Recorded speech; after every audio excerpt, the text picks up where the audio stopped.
नैतिक शिक्षा पढाइ हुनुपर्छ या पर्दैन? के छ भने बढी बुक भनेर चाहिँ नैतिक शिक्षाहरू कतिवटा स्कुलहरूमा होइन हटाइया छ। हामीले कस्तो समाज निर्माण गर्न खोजेको त? तपाईँको बच्चालाई अलि डर छैन कि अहिले, किनभने यो तपाईँको घरकै इन्भाइरोमेन्टले गर्दा हो जस्तो लाग्छ कि मलाई। अब बच्चाहरूलाई यति नै माया भयो पहिला भन्दा होइन, गार्जेनहरूले यति नै माया गर्नुहुन्छ है। अलिकता बच्चालाई टच गऱ्यो भने पनि, अलिकता तपाईँको केही गाली गऱ्यो भने पनि यहाँ तपाईँको भोलिपल्टै तपाईँको झगडा गर्न आउने के। सबैले तपाईँलाई सहर्ष स्वीकारेको अवस्था छ? पुरुषलाई जस्तो चाहिने महिलालाई अब टेर्दैन के। नेतृत्व गर्न कतिको कठिन छ? जुन तपाईँको नेतृत्वमा आउँछ नि, अब उहाँहरूकै हिसाबले हुन्छ कि। सिलेबस चेन्ज भएको भई होइन, जो आउँछ उसैले चेन्ज गर्छ के। पहिलाका विद्यार्थी र अहिलेको विद्यार्थीमा फरक के छ? तपाईँको बच्चाहरूलाई पनि अब धैर्य एउटा छैन, फर्स्टमा धैर्य नै छैन। बिस्तारै जाऊ होइन, बिस्तारै सिँढी चढेर जाऊ भन्नु छैन, सबैलाई एकैचोटि तपाईँको लिफ्टमै चढ्नु छ। सन्चै हुनुहुन्छ? हजुर सन्चै छु। अनि म्याम हजुर पनि सन्चै हुनुहुन्छ? म नि एकदम सन्चै छु। सर्वप्रथम यहाँलाई नयाँ वर्ष 2082 सालको हार्दिक मङ्गलमय शुभकामना। हजुरलाई पनि एकदम नव वर्ष 2082 को धेरै धेरै शुभकामना छ। संवादको लागि आज हामीसँग हुनुहुन्छ एन्जल वर्ड स्कुलको एमडी पवित्रा प्रधानज्यू। उहाँ विगत लामो समय यानि कि 2 दशक भन्दा बढी समयदेखि शैक्षिक क्षेत्रमा आबद्ध भएर काम गर्दै आइरहनु भएको छ। शिक्षालाई आफ्नो पेसा बनाएर उहाँले समाजमा रहेका बालबालिकाहरूलाई शिक्षा प्रदान गर्दै आइरहनु भएको छ। र उहाँले जुन बेलामा घरबाट बाहिर निस्केर काम गर्नुहुन्थ्यो, त्यो बेलामा तराई मधेसमा चाहिँ आफ्नो छोरी बुहारीलाई चाहिँ घरबाट बाहिर निकाल्ने त्यति सहज वातावरण भने पक्कै थिएन, होइन त? हजुर हो, त्यो बेलामा महिलाहरू कम नै बाहिर निस्किन्थे होइन, अनि कम नै बाहिर तपाईँको निक्लिन दिइन्थ्यो। अनि घरकै काम भनौँ न, महिलाहरूलाई घरकै काममा चाहिँ नि बढी इन्भल्भ गराइन्थ्यो त्यो टाइममा।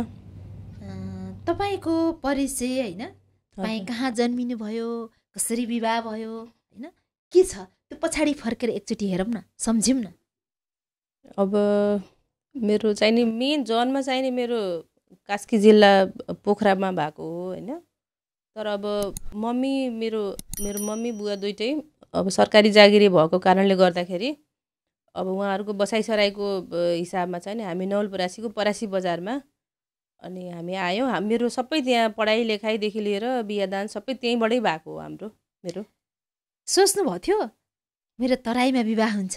त्यो त कसले सोचेको हुन्छ र होइन, जे लेख्या हुन्छ त्यही नै हुन्छ नि। डर लागेन बर्डरको छेउमा बिहा गरेर जाँदैछु भनेर? होइन, त्यस्तो त केही डर लागेन। तर अब बिहा भयो, डर छैन त्यस्तो केही। तराई मलाई एउटा के कुरा राम्रो लाग्यो भने तराईको मान्छे तराईमै बिहा भयो के। नवलपरासीको परासी बजार भन्नु पनि यस्तै हो, तराई नै हो, गर्मी ठाउँ होइन। अब भाषा वेशभूषा सबै उस्तै छ, मिल्छ हाम्रो उताको परासीको र यहाँको। अनि के थियो सानोमा तपाईँको साथीहरूलाई सम्झिनु पर्दा एकदमै मनमा झट्ट यो साथीलाई भेट्न पाए हुन्थ्यो भन्ने केही छ? कुन साथी तपाईँ सम्झिनुहुन्छ एकदमै? मेरो सानो अब बच्चैदेखिको साथी चाहिँ नि मेरो दिदी हो है। दिदी र बहिनी हामी दुईजना एउटै क्लासमा पढ्थ्यौँ कि। अनि तपाईँको दिदीको अलिकति लेट भएको कारणले गर्दाखेरि मैसँग ऊ चाहिने थियो। हामी साथी भने पनि दिदी बहिनी भने पनि मेरो दिदी नै मेरो साथी हो र दिदी नै दिदी हो मेरो। ए दिदी बहिनी असाध्यै मिल्नुहुन्थ्यो? हजुर, असाध्यै एकदम। हामीहरूलाई सबैले पनि भन्थ्यो, एकदम इक्जाम्पल पनि दिन्थ्यो कि उहाँहरू दिदी बहिनी भएर पनि कस्तो मिलेको साथी जस्तो। सबै कुराहरू हाम्रो सेयर हुने होइन, देखि लिएर पढ्ने लेख्ने, अब एउटा हुन्छ नि सारा चिज हामीसँगै गर्थ्यौँ कि। पकाउनेदेखि लिएर सारा चिज एकदम मिलेर अहिले पनि हामी एकदमै मिल्छौँ। अहिले पनि अब बिहा भइसक्यो, ऊ आफ्नो ठाउँमा छ, म आफ्नो ठाउँमा छु, तर एकदमै हामी तपाईँको कन्ट्याक्टमा छौँ। अब सारा चिजहरू हाम्रो अहिले पनि सेयर हुन्छ होइन। के थियो बुवा आमाको के इच्छा थियो मेरो छोरी पवित्रा यो बनोस्? सानोमा तपाईँको कस्तो अवस्था थियो? चञ्चले थियो, एकदमै भला आदमी हुनुहुन्थ्यो के? कुन छोरीमा तपाईँ गनिनुहुन्थ्यो सानोमा? म त चञ्चलमा त होइन, अलिकति बढी घरमा अलि रिसाउने होइन, अलि झगडा गर्ने खालेमा थिएँ होइन, अलि विद्रोही टाइपको। अब त्यस्तो त होइन, तर अब भनेको कुरामा अब मम्मी बुवाहरूले भनेको कुरामा चाहिँ नि म अलिकता अब त्यो नमान्ने टाइपको आफ्नो जिद्दी जिद्दी भन्छ नि, अलि जिद्दी चाहिँ नि म थिएँ होइन। तर बुवा मम्मीहरूले माया गर्नुहुन्थ्यो, माया गर्नुहुन्छ अहिले पनि होइन। जिद्दी छोरी बिहे गरेपछि जिद्दीपन हट्दो रहेछ या त्यही रहन्छ, छोरीकै जिद्दीपन रहन्छ? अब यस्तो छ कि अब जिद्दी त अब जिद्दी अब ठुलो हुँदै गइसकेपछि त अब धेरै कुराहरू अब त्यो बच्चाको कुराहरू त अब चेन्ज हुँदै गयो ममा होइन। अब धेरै कुराहरू कम्प्रोमाइज गर्ने बुझ्ने अब हुँदै गयो होइन। अब पछि ठुलो हुँदै गइसकेपछि के भयो भने हाम्रो घरमा तपाईँको के इन्भाइरोमेन्ट छ भने सारा कुरा मम्मी बुवाले बच्चाहरूसँग कुनै कुरा नलुकाउने होइन। अनि तपाईँको सारा सेयर गर्ने, कामदेखि लिएर खानेकुरादेखि लिएर यो काम गर्ने होइन, त्यस्तो इन्भाइरोमेन्ट छ कि मेरो माइतीमा त्यस्तो इन्भाइरोमेन्ट छ। अनि त्यस कारणले चाहिँ नि एकदम राम्रो के भनौँ न, अब बुवा आमाहरूलाई अब चाहिएको कुरा उहाँहरूले हामीलाई पनि भन्ने, हामीसँग पनि लिने होइन। उहाँहरूले के गर्नु छ भने ल गरौँ न है भनेर भन्ने। अब यस्तो इन्भाइरोमेन्टमा बस्दाखेरि त्यो जिद्दीपन पनि अब बिस्तारै अब ठुलो हुँदै गएपछि हट्दै जाने रहेछ कि। उमेर सँगसँगै हरेक चिज परिवर्तन हुन्छ। छोरी मान्छे सक्षम हुनको लागि उसले माइतीमै हरेक चिज सिकेको हुँदो रहेछ। जन्मिँदैखेरि ऊ कस्तो घरमा जन्मियो, कस्तो शिक्षा दीक्षा पायो, पालन पोषण कस्तो भयो, त्यही नै उसको मुख्य नै उसको पछाडिको ब्याकबोन हुँदो रहेछ होइन। पछि भन्ने चिज त कोही मात्र मान्छेहरू महिलाहरू अगाडि बढेका हुन्छन् भने पढाइ लेखाइ हुर्काइ पालन पोषण सबैको भूमिका चाहिँ माइतीमै हुन्छ। माइतीमा एकदम बलियो स्ट्रङ भएको छोरी जहाँ गएर पनि उनले गर्न सक्छिन्। के तपाईँलाई लाग्छ यो? एकदमै लाग्छ यो कुरा, तपाईँले एकदमै राम्रो कुरा भन्नुभयो होइन।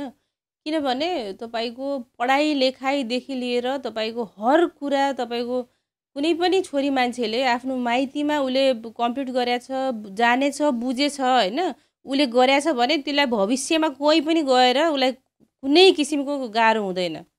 जे पनि गर्न सक्छ, जेमा पनि। अब तपाईँको घरको काम गर, उसलाई केही समस्या छैन, ऊ अलरेडी गरिरहेको छ। खाना पकाऊ, ऊ अलरेडी गरिरहेछ। बाहिर जाऊ होइन, बाहिर जाऊ, के काममा लाग, त्यो पनि गरि नै रह। उसले कुनै किसिमको तपाईँको उसलाई रोकटोक थिएन होइन। अब फ्रिडम भएको कारणले गर्दाखेरि तपाईँको त्यस्तो मान्छेहरूलाई चाहिँ नि कहीँ पनि गयो भने एडजस्ट हुन पनि गाह्रो छैन र उसलाई कुनै पनि काम गर्नलाई तपाईँको कुनै किसिमको चाहिँ नि तपाईँको डर हुँदैन रहेछ र कुनै किसिमको गाह्रो पनि आउँदैन उसलाई।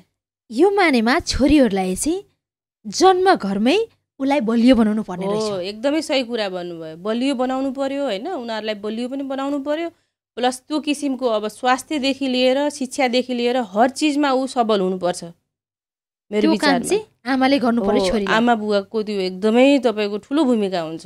छोरी एउटा सक्षम भइन् भने माइती घर र आफ्नो श्रीमानको घर दुईटै घरलाई थेग्न सक्ने हुन्छन्, थेग्न पनि सक्ने हुन्छन्। प्लस तपाईँको अब राम्रोसँग अब आफ्नो आउने भविष्यलाई पनि उसले धेरै राम्रोसँग तपाईँको म्यानेज गर्न सक्छ जस्तो लाग्छ मलाई है। तपाईँ छोरी हुनुहुन्थ्यो, लाडली प्यारी जिद्दी होइन, तर बिहान छोरी भएको मान्छे बेलुका बुहारी हुनुपर्छ नि, यो सबैको हो। के चाहिँ फरक पाउनु भयो तपाईँले? छोरीमा बुवा आमाले भनेको नमान्ने हुन्छ भनिदिने छोरी र बेलुका ठ्याक्कै बुहारी भएर के कस्तो फरक पाइँदो रहेछ?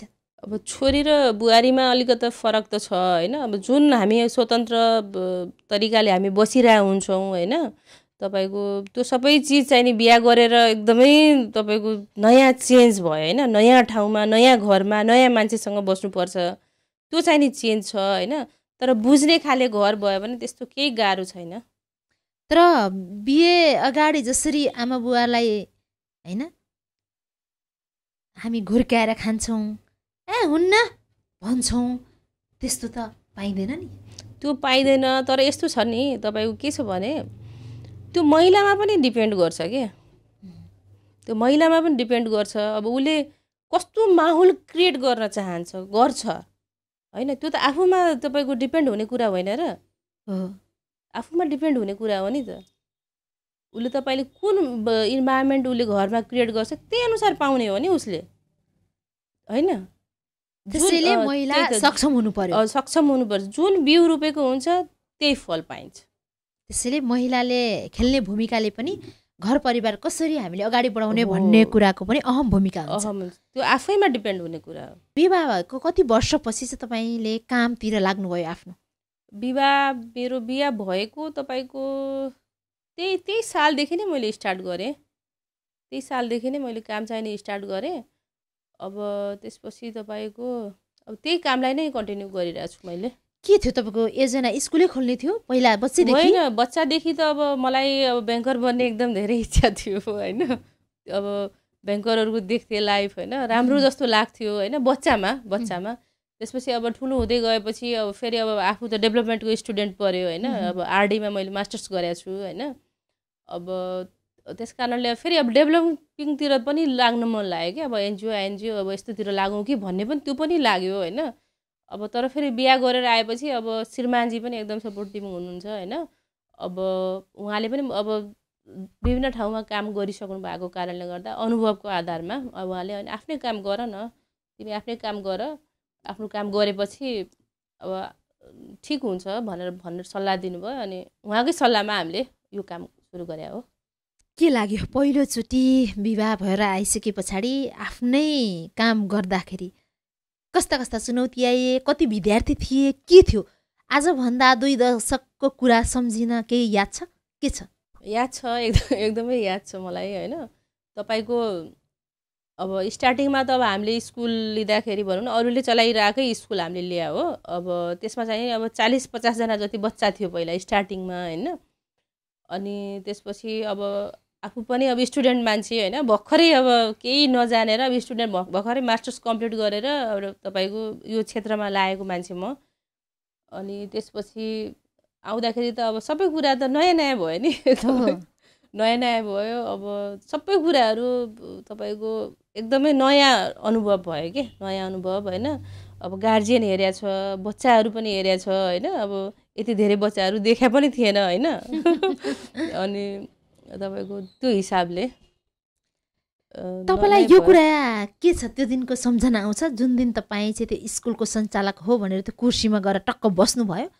त्यो बेलाको फिल याद छ या तपाईँले अब धेरै वर्ष भयो बिर्सिनुभयो? के छ तपाईँको? फर्स्टमा अब स्कुलमा जाँदाखेरि अब स्कुल अब हेरियो हामीले होइन, स्कुल हेरियो अब आजदेखि अब यसमा गर्नु छ भनेर अब त्यहाँ बसेँ पनि म।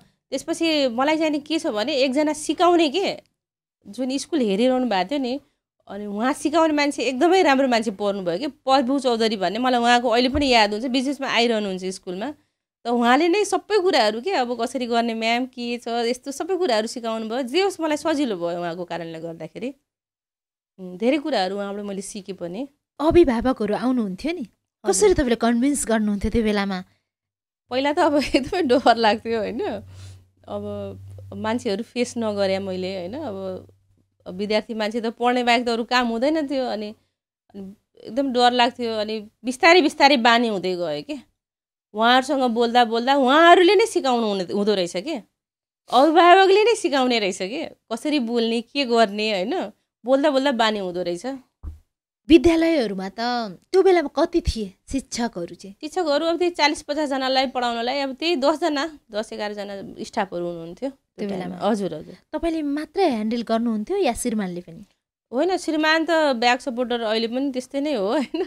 पहिला पनि त्यही हिसाबको नै हो। उहाँ चाहिँ नि अब आएर देखाइदिनु भयो। अब सपोर्ट पनि गर्नुहुन्छ, अब गर्नुहुन्थ्यो।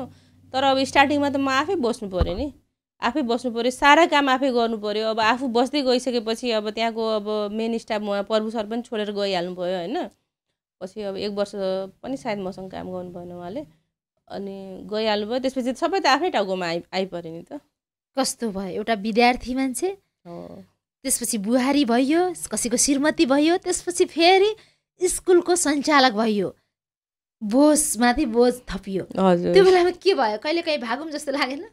कहिलेकाहीँ त धेरै अब डर लागेपछि त त्यस्तो हुन सक्थ्यो होइन। तर मैले गरेँ, कन्फिडेन्ट थियो मलाई होइन, म गर्छु भनेर कन्फिडेन्ट थियो। किनभने मेरो एउटा के बानी छ भने म कुनै काम गर्दिनँ है, गरेपछि मैले त्यो कामलाई मैले 100% दिन्छु के, 100% दिन्छु। प्लस एकदमै राम्रो भएपछि म आफू पनि सेटिस्फाई हुन्छु कि।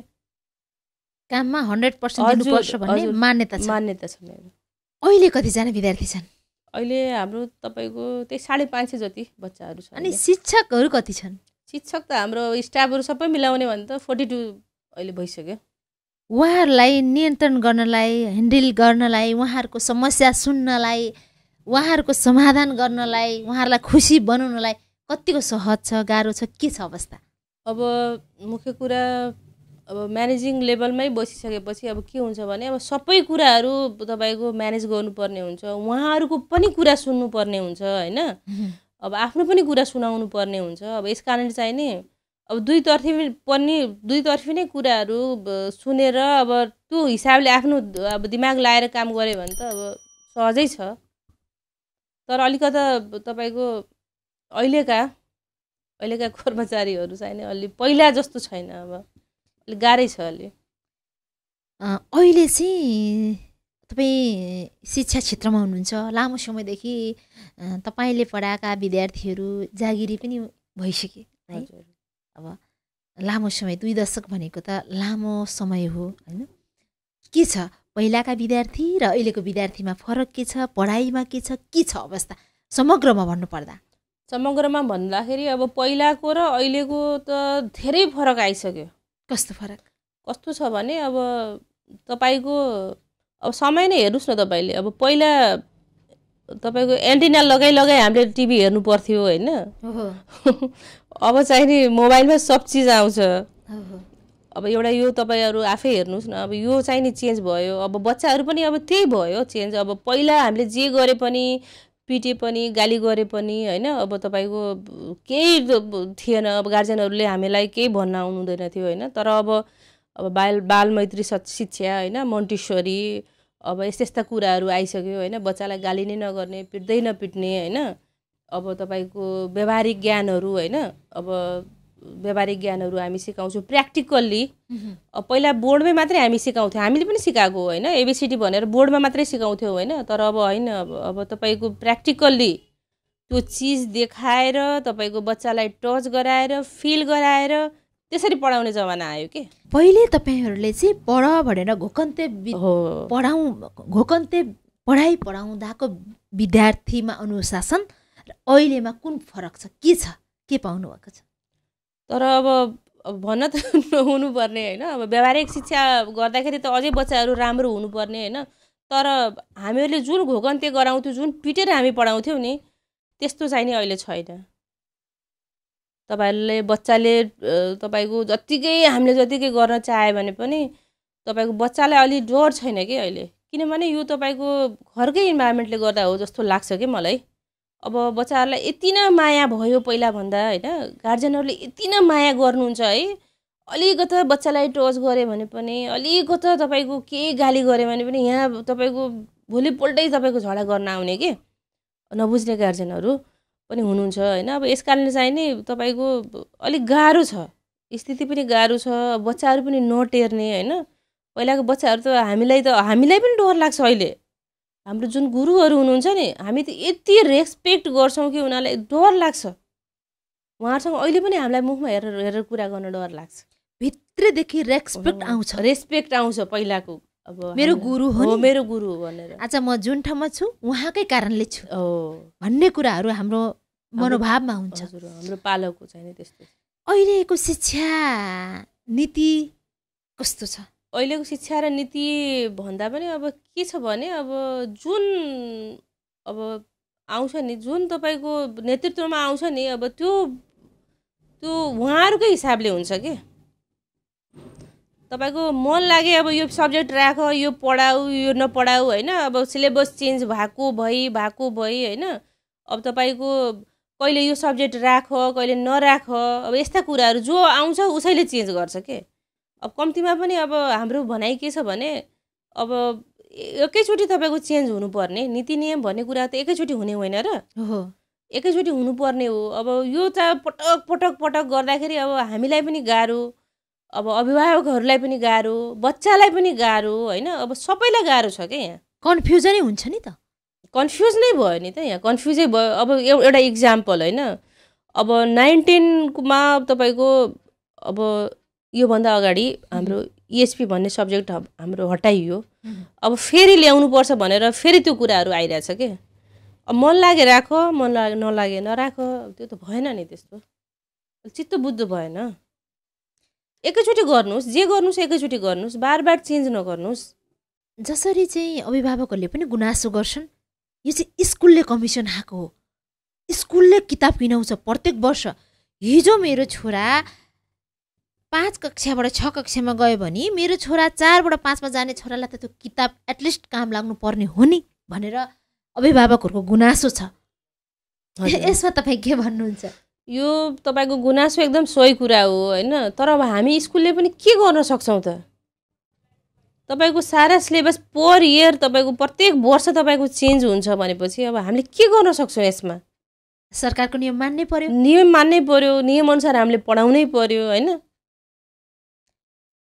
त्यही भएर गाह्रो छ नि अब अभिभावक त्यही मैले अघि नै भने नि अब अभिभावकलाई पनि गाह्रो छ स्कुललाई पनि गाह्रो छ बच्चालाई पनि गाह्रो छ सबैलाई गाह्रो छ जस्तै पहिला नैतिक शिक्षा पढाइ हुन्थ्यो हैन समाजको बारेमा पढाइ हुन्थ्यो आजकल नैतिक शिक्षा पढाइ हुँदैन तपाईँ एज अ स्कुलको सञ्चालक हुनुहुन्छ के नैतिक शिक्षा पढाइ हुनुपर्छ या पर्दैन के हो एकदमै नैतिक शिक्षा भनेको त धेरै राम्रो कुरा हो हैन नैतिक शिक्षाबाट नै अब घरदेखि लिएर समाजमा के गर्ने भनेर सारा चीज त्यसमा हुन्छ नैतिक शिक्षा त एकदमै जरुरी छ हैन अब के छ भने बडी बुक भनेर चाहिँ नैतिक शिक्षाहरू कतिवटा स्कुलहरूमा हैन हटाइया छ बडी बुक नराख्ने इम्पोर्टेन्ट तपाईको विषयहरू मात्रै राख्ने भन्ने हिसाब छ बडी बुक बोर्डिङले तपाईको के गरे बडी बुकहरू राखेर कमिसन खायो हैन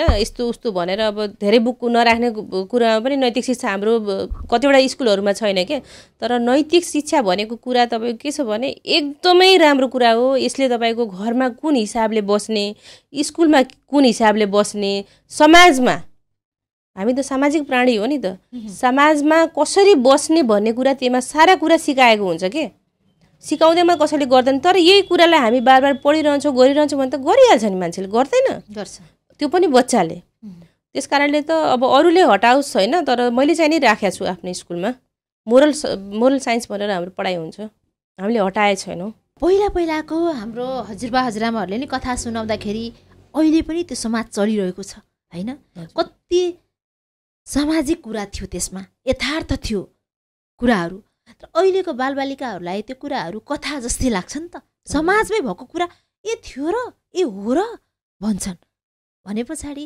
हाम्रो समाज कहाँ जान्छ त भोलि भविष्य बच्चाहरूको भविष्य कति अन्योलपन हुन्छ जुन कुरा चाहिँ यथार्थ हो यथार्थलाई चाहिँ बच्चाले कथा रूपीमा देखाइँदैछ हेर्दैछन् कथा हो भन्छन् भने हामीले कस्तो समाज निर्माण गर्न खोजेको त तपाईको के छ भने अब मुख्य कुरा अब कथा जस्तो लाग्नुको कारण के छ भने अब बच्चाहरूलाई मेन अब आइसोलेटेड भयो फर्स्टमा बच्चाहरू हैन अब मेन परिवारबाट सबैजना जुन अब एकै ठाउँमा पकाउने खाने खेल्ने त्यो अब सिस्टम छैन हैन अब सबैजनाको आफ्नो आफ्नो काम छ अब अलग अलग बस्या छ त्यसैमा खुसी पनि छन् हैन अब त्यस कारणले गर्दाखेरि अब कति के छ भने अब कतिले आफ्नै परिवारको तपाईको रिलेसनमा अब बच्चाहरूले चिन्दैन के चिन्दैन हैन आफ्नै परिवारको मान्छेहरूलाई चिन्दैन अब यस कारणले चाहिँ त त्यस्तो के हुन्छ भने त्यस्तो हुँदाखेरि अब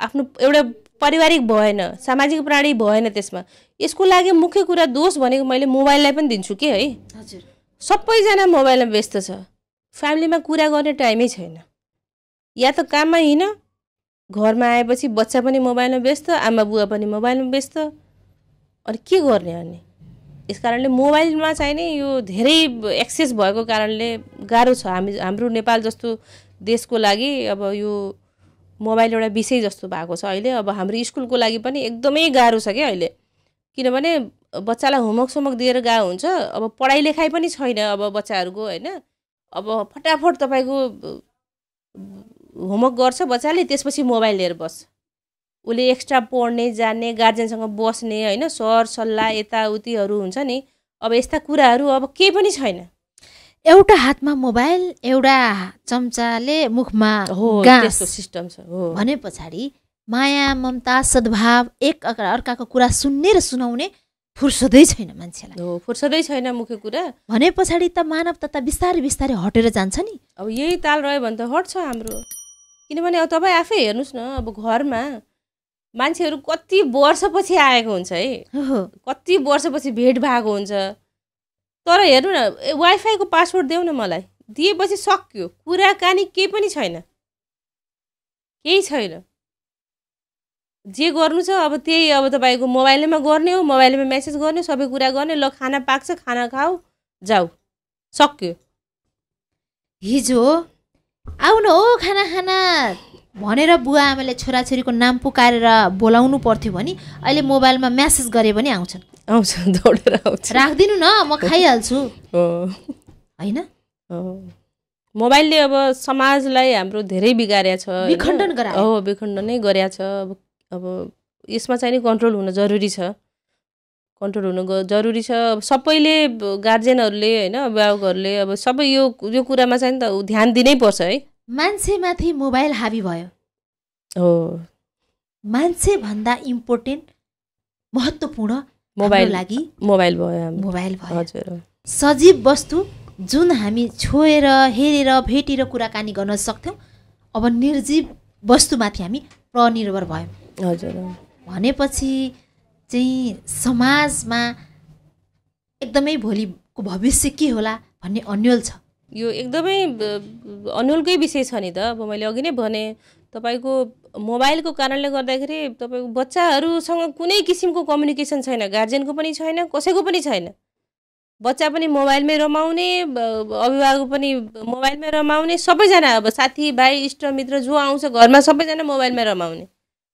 अरू फिजिकल टाइम खोइ त, कहाँ छ फिजिकल टाइम? सानो हुँदाखेरि मोबाइलमा रमाउने अनि कक्षा 12मा पुगे पछाडि विदेशमा रमाउने के छ? तपाईँ एउटा स्कुलको सञ्चालक हुनुहुन्छ, आफ्नो बच्चाको अभिभावक हुनुहुन्छ, बुहारी हुनुहुन्छ, कसैको छोरी हुनुहुन्छ, कसैको श्रीमती हुनुहुन्छ होइन, तपाईँ एउटा पूर्ण महिला हुनुहुन्छ। हामीले 12 कक्षाको सर्टिफिकेटसँगै अन्तर्राष्ट्रिय विमानस्थलमा हामी पुग्छौँ। यसले नेपालको स्थिति के होला? तपाईँ एउटा होइन पूर्ण महिला हुनुहुन्छ, श्रीमती, कसैको भाउजू, कसैको बुहारी, कसैको आमा, कसैको छोरी हुनुहुन्छ र अभिभावक पनि हुनुहुन्छ, तपाईँको पनि बच्चा छ। तपाईँ एउटा पूर्ण महिलाको हिसाबले के सोच्नुहुन्छ यसबारेमा? अब यसमा के छ भने अब हाम्रो यो देशकै अब नीति नियम, अब यहाँका अब राजनीतिक होइन अब सबै कुराहरू अब लाई हेर्दाखेरि अब यहाँको अलिकति स्थिति पनि एकदमै गाह्रो छ होइन। बच्चाहरूलाई अब हेर्नुहोस् न तपाईँले, अब कलेजहरूको पनि अब त्यही हिसाबको तपाईँको नियम कानुनहरू होइन अब गरिरहेछ उनीहरूले। अब कहिले के चेन्ज कहिले के चेन्ज। अब तपाईँको नर्सिङमा पनि होइन, नर्सिङहरू अब यो कतिवटा कलेजहरू अब यो सारा बन्द भए होइन। अब कहाँ जाउँ त बच्चाहरू? अनि विदेश नगएर के गर्नु? अब यहाँको नीति नियमै यस्तै छ। अब तपाईँहरू जस्तो स्कुल सञ्चालकले नीति नियममा सरकारको पोलिसीमा हामीले कसरी बनाउनु पर्छ भनेर सल्लाह सुझाव सहित तपाईँहरूले एकट्ठा हुने हो कि भएका विद्यार्थीलाई बाहिर पठाउने वातावरण बनाउने हो त? अब हाम्रो त लागै छ त, छैन त? योभन्दा पनि अगाडि पनि तपाईँको यो सिटिबिटीको कतिवटा कलेजहरू बन्द हुँदाखेरि अब मेरो श्रीमान पनि यसैमा आबद्ध हुनुहुन्छ कि होइन। अब सिटिबिटीका कलेजहरू पनि उहाँले हेर्नुहुन्छ, चलाउनुहुन्छ। अब त्यत्रो ठुलो आन्दोलन गर्दाखेरि पनि एकदमै गाह्रो के आन्दोलन गर्नुभयो। हजुर नेपालको पोलिसीले चाहिँ अहिले नेपालमा बस्न सक्ने स्थिति छैन भन्नुभएको हो? हजुर त्यो पनि हो, त्यसमा त्यो पनि हो होइन। अनि प्लस तपाईँहरूको के छ भने तपाईँको बच्चाहरूलाई पनि अब धैर्य एउटा छैन, फर्स्टमा धैर्य नै छैन। बिस्तारै जाऊ होइन, बिस्तारै सिडी चढेर जाऊ भन्नु छैन, सबैलाई एकैचोटि तपाईँको लिफ्टमै चढ्नु छ, स्विच दबाउने बित्तिकै माथि छतमा जानु छ। अब त्यसले त्यो कारणले त्यो पनि हो अब एउटा कुरा। अनि व्यावहारिक शिक्षा भएन। बच्चा त तपाईँको मास्टर डिग्री कम्प्लिट गर्यो, खै त अब उसको हिसाबको काम खै त यहाँ? सानो पैसा आँखा लाग्दैन, ठुलो पैसा पाउँदैन। महँगी यति छ कि नर्मल जागिर खाए पनि घरै चल्दैन। दुईजनाले तपाईँको जागिर गर्दाखेरि पनि अब घर चलाउन गाह्रो छ अहिले, गाह्रो छ, धेरै गाह्रो छ अहिले। देखासिखी गर्नै पर्यो, देखासिखी पनि गर्नै पर्यो, प्लस तपाईँको समाजमा रहनु छ र सामाजिक परिवेशमा अटाउनु छ भने देखासिखी पनि गर्नै पर्छ, गर्नुपर्ने अवस्था आएको छ गर्नै पर्छ। भनेपछि विदेश बाध्यता हो या रहर हो? यसमा अब तपाईँको धेरै त बाध्यता नै छ होइन। अब 100मा तपाईँको 80% बाध्यतै छ, अब 20% तपाईँको रहरले गएका छन् बच्चाहरू। तपाईँहरूले सिडी चढ्दै चढ्दै आज शैक्षिक क्षेत्रमा आफ्नो छुट्टै पहिचान बनाउन सफल हुनुभयो, तर सबैमा धैर्यता हुँदैन। यहाँले भनि नै सक्नुभयो के रहेछ, तपाईँले धैर्य गर्नुभयो, लगनशील हुनुभयो र आज तपाईँले आफ्नो काम गर्नलाई, आफ्नो सबै चिजलाई एस्टाब्लिस गर्नलाई सफल हुनुभएको छ। के रहेछ धैर्यता भन्ने चिज चाहिँ के रहेछ जीवनमा? धैर्यता भनेको तपाईँको अब धैर्य अनुशासन पनि हो। हजुर होइन, अनुशासन पनि हो, तपाईँको टाइम म्यानेजिङ पनि हो होइन, सबै कुरा हो। धैर्यतामै सबै कुरा पर्छ। तपाईँले अनुशासनमा तपाईँ रहेर गर्नु भएन भने सबै चिजको टाइम टेबल अनुसार नै गर्नु पर्यो नि त होइन। त्यो बिना त तपाईँको कुनै पनि काम सफल हुन सक्दैन। अब यस कारणले अनुशासन एकदमै जरुरी छ धैर्यतामा। अनुशासन भयो र धैर्यता गरियो भनेदेखि एक न एक दिन सफल अवश्य भइन्छ, त्यसमा दुई मत छैन। तपाईँ आफ्नो स्कुलको सञ्चालक भइरहँदा अब सयौँ विद्यार्थीको भिडमा सयौँ गार्जियन पनि हुन्छन् हजुर होइन। तपाईँले ठुलो मासलाई आफ्नो कब्जामा राख्नुपर्ने अवस्था हुन्छ। धेरै राम्रा पनि हुन्छन् भने केही चाहिँ उत्पटाङ गर्ने पनि हुन्छन्। कसरी तपाईँले नियन्त्रणमा राख्नुभएको छ, कसरी म्यानेजमेन्ट गर्नुभएको छ? एउटा महिला भएर म्यानेजमेन्ट गर्नको लागि कतिको चुनौतीहरू आउँदो रहेछन्, के छ अवस्था? तपाईँको के छ भने अब हामीलाई घरमा एउटा दुईटा बाल बच्चालाई होइन अब कन्ट्रोल गर्न त कति गाह्रो हुन्छ होइन। अब सबैजना गार्जियनहरूले बुझ्नु नै भएको कुरा छ। अब 100 बच्चालाई तपाईँको कन्ट्रोल गर्न त अवश्य पनि चुनौतीवाला काम छ। तर त्यसको लागि अब म्यानेजमेन्ट, त्यही त म्यानेजमेन्ट भनेको के त अब यही त हो नि। अब म्यानेजमेन्टमा तपाईँको यही सब कुराहरू पर्छ। कुशल जसले तपाईँको नेतृत्व गर्छ उसले राम्रोसँग तपाईँको म्यानेज गर्न सक्छ र अगाडि विकास गर्न सक्छ त्यो ठाउँलाई। तर अब उसले कुशलतापूर्वक काम गर्न सकेन भने त गर्न सक्दैन। अब अभिभावकजीहरू पनि अब धेरैजनाहरू सपोर्टिभ हुनुहुन्छ है। अब धेरैजना राम्रो होइन, भनेको कुरा मान्ने, अब सारा कुरा म्यानेज गराइदिने, बच्चाहरूको तपाईँको हर कुरा गर्ने। तर कोही हुनुहुन्छ अब कोही त अब गाह्रो पनि छ होइन, पाँचवटा त बराबर हुँदैन। अब त्यस्तोलाई पनि अब ह्यान्डल गरेर हामी हिँडि नै रहेछौँ होइन, हिँड्छौँ पनि। अब मेन कुशल नेतृत्व नगरिकन, व्यवस्थापन नगरिकन अब कुनै पनि कुराको तपाईँको विकास गर्न सकिँदैन। तपाईँ महिला हुनुहुन्छ होइन, तपाईँ टक्क त्यो कुर्सीमा बस्दाखेरि के छ, समाजका हरेक प्रभुत्व वर्गहरूले, अभिभावकहरूले, विद्यार्थीहरूले, शिक्षकहरूले सबैले तपाईँलाई सहर्ष स्वीकारेको अवस्था छ, के छ? तपाईँको यसमा के छ भने तपाईँको अभिभावकज्यूहरू सबैजनाले स्वीकार त गर्नुहुन्छ, तर अब छातीमा हात राखेर भन्नुहोस् है, के छ अवस्था? अब के छ भने तपाईँको पुरुषलाई जस्तो चाहिने महिलालाई अब टेर्दैन, डराउँदैन, त्यस्तो मलाई लाग्छ है। आफूलाई फिल हुन्छ, फिल चाहिने हुन्छ मलाई होइन। अब महिला र पुरुषमा त अब डिफ्रेन्ट छ। त्यो बेलामा तपाईँलाई रिस उठ्दैन?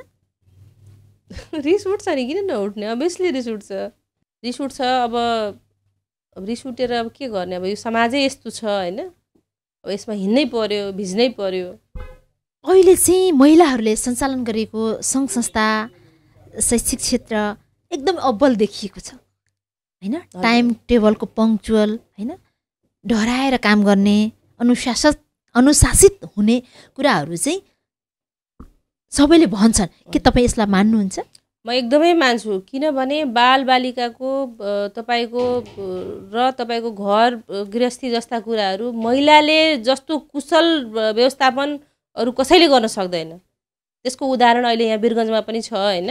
अब स्कुलै लाइनमा हेरौँ न हैन, महिलाहरूले नै एकदम राम्रोसँग चलाउनु भएको छ। किनभने बच्चादेखि लिएर तपाईँको सारा तपाईँको अभिभावक, बच्चा, अनि त्यसपछि तपाईँको त्यहाँ काम गराउने कर्मचारीहरूको साराको तपाईँको त्यो साइकोलोजी हुन्छ नि, उहाँहरूले राम्ररी बुझ्नु भएको हुन्छ क्या, राम्ररी बुझ्नुहुन्छ र कसलाई के चाहिन्छ, कतिखेर के गर्नुपर्छ हैन। टाइम म्यानेजिङमा पनि मलाई लाग्छ पुरुषभन्दा महिला धेरै तपाईँको स्ट्रङ हुन्छ, उनीहरू स्ट्रिक हुन्छ यसमा। अब तपाईँको स्ट्रिकको कारणले गर्दाखेरि तपाईँको सबैजना डराउँछन् हैन, बच्चाहरू पनि डराउँछन्, अनि तपाईँको अभिभावकजीहरू पनि त्यही हिसाबले गर्नुहुन्छ। माया देखाउनु पर्ने ठाउँमा महिलाले माया देखाउँछन् हैन। अब तपाईँको माया नदेखाएर तपाईँको अलिकता रिस देखाउनु पर्ने ठाउँमा रिस देखाउँछन् हैन। उनीहरूलाई थाहा हुन्छ नि त, महिलाहरू पनि अब्बल भए, अब्बल छन्, उनीहरूलाई थाहा छ नि। किनभने मलाई त लाग्छ प्राय बालबालिकाहरू अब भनौँ न घरको बच्चाहरू त पुरुषले त स्याहार गरे हुँदैन, पुरुषले हुर्काएको हुँदैन, महिलाले नै हुर्काएका हुन्छन्। यसकारणले यो सब कुराहरूमा उहाँहरूलाई एकदमै ज्ञान हुन्छ र उहाँले नै चलायो भने राम्रो हुन्छ जस्तो लाग्छ है मलाई। जस्तै तपाईँले काम गरिरहँदाखेरि चाहिँ नेतृत्व गर्न कतिको कठिन छ? महिलाहरू नेतृत्वमा के चाहन्छन्? तपाईँ अहिले नेतृत्व गरिरहनु भएको छ, तपाईँ के चाहनुहुन्छ? के होस् जस्तो तपाईँलाई लाग्छ? अब मेन तपाईँको के छ भने अब नेतृत्व गर्दाखेरि अलिकता त्यही महिला पुरुषको अलिकता केही चाहिँ तपाईँको भिन्नता छ। आफू राम्रो ठाउँमा बस्दा पनि अब काम गर्ने मान्छेहरूले हैन, स्टाफहरू अलिकता नडराए जस्तो गर्ने हैन। हजुर, त्यो छ हैन। अनि नेतृत्वमा बस्दाखेरि मैले अब के चाहन्छु भने व्यावहारिक शिक्षा होस् हैन। हजुर, प्र्याक्टिकल तपाईँको जुन पनि हामीले पढाउँछौँ बच्चालाई, पढ्ने बित्तिकै बच्चाहरूलाई त्यो सिप उनीहरूले पाइहालोस् के, त्यो सिप उसको युटिलाइज होस्। हजुर, त्यो म चाहन्छु के। कोही पनि पढेर लेखेर कोही पनि तपाईँको बेरोजगार नहोस्। रोजगारीमूलक शिक्षा हो, रोजगारीमूलक शिक्षा चाहियो अहिलेको सन्दर्भमा भन्दा। तपाईँलाई चाहिँ अझ समाजका हरेक तह तबकाका व्यक्तिले के गरिदियो भने तपाईँको नेतृत्व, तपाईँकोले गरेको काम अझै उच्च स्थानमा जान्छ जस्तो लाग्छ यहाँलाई? मेरो हिसाबमा त अब हरेक घरमा शिक्षा हुनु पर्यो, शिक्षा हुनु पर्यो। तपाईँको बालबालिकाहरू सबैजनालाई तपाईँको शिक्षाबाट वञ्चित गर्नु भएन हैन। हामीले सहर मात्रै हेरेर भएन, गाउँका पनि बच्चाहरू हुन्छन् हैन। उनीहरूलाई पनि अब अहिले त तपाईँको गाउँको बच्चाहरूलाई कति स्कुलै नजाने इन्भाइरोमेन्ट छ हैन। हजुर, अब त्यो सब कुराहरू हुनु भएन, उनीहरूलाई शिक्षाको पहुँच पुग्नु पर्यो हैन। अनि घरमा तपाईँको के हुन्छ भने शिक्षित मान्छेले जहिले पनि आफ्नो घरलाई त्यो शिक्षामूलक के अरे शिक्षितै बनाउन चाहन्छ। किनभने घरमा तपाईँको नेतृत्व गर्ने भनेको महिला हो नि त। समाजमा मात्रै होइन, तपाईँको कुनै संस्था चलाउने मात्रै होइन, घरमा पनि महिलाकै नेतृत्व हुन्छ। एउटा शिक्षित महिलाले जहिले पनि तपाईँको